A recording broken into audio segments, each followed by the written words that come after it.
할렐루야! 사랑하는 안중교회 가족 여러분, 2022년 두 번째 주일 하나님의 은혜 가운데 잘 보내고 계신지요? 예배는 영어로 worship이라고 하지요.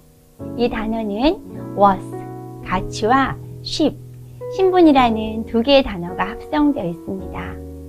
하나님께 최상의 가치를 올려드리는 것이 예배이다 라는 뜻이랍니다. 즉 하나님의 은혜로 믿음을 선물로 받은 하나님의 백성들이 자신을 겸손하게 낮추고 자신이 할 수 있는 최상의 것을 가지고 하나님만을 경배하고 높여드리는 것이 예배의 참 의미입니다. 오늘의 예배를 위해 어떻게 준비하셨는지요? 자신의 모습을 잠잠히 돌아보시면 좋겠습니다.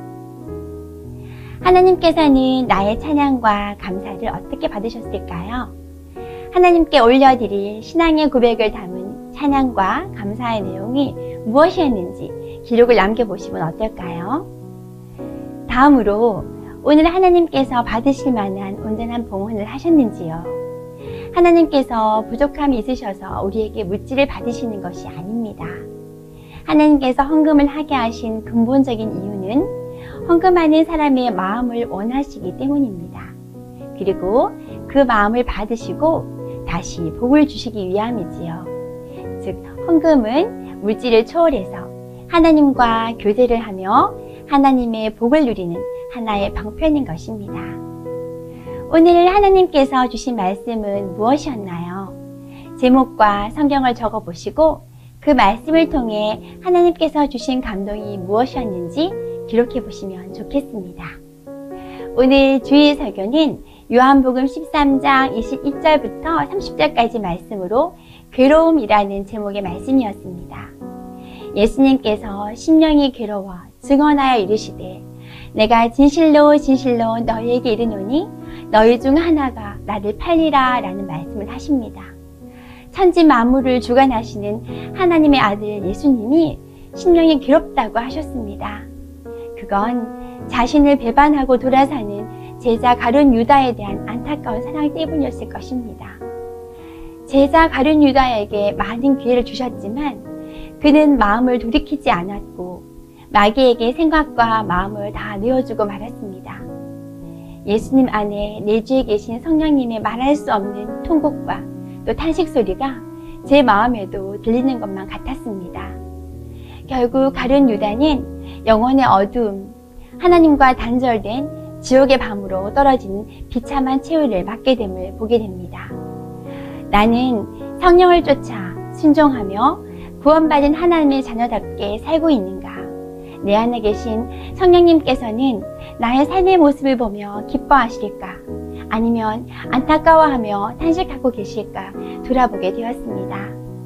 오늘 주시는 감동을 따라 구체적으로 무엇을 결단하셨나요? 마음의 결단을 행함으로 실천해 나아갈 때 삶 가운데 아름다운 열매가 맺혀질 것입니다. 사랑하는 안중교회 가족 여러분, 헌신의 시간을 통해 하루의 삶을 돌아보는 경건의 시간을 갖고 계시죠? 2022년 새해에는 헌신의 시간 체크리스트에 한 줄이라도 기록을 남겨보시면 어떨까요? 생각을 글로 남기면 머리로만 생각하거나 말로 표현하는 것보다 생각이 훨씬 더 명료하게 정리됨을 경험하실 수 있을 것입니다.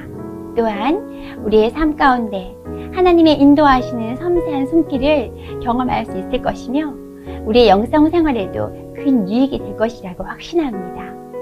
저도 새해부터 마음을 새롭게 하며 헌신의 시간의 묵상 내용을 조금씩 기록하고 있습니다. 올 한 해 주님과 친밀하게 동행하고 동역하며 복음의 증인으로 살아가는 저와 우리 성도님들이 다 되시길 소망합니다. 함께 기도하시겠습니다.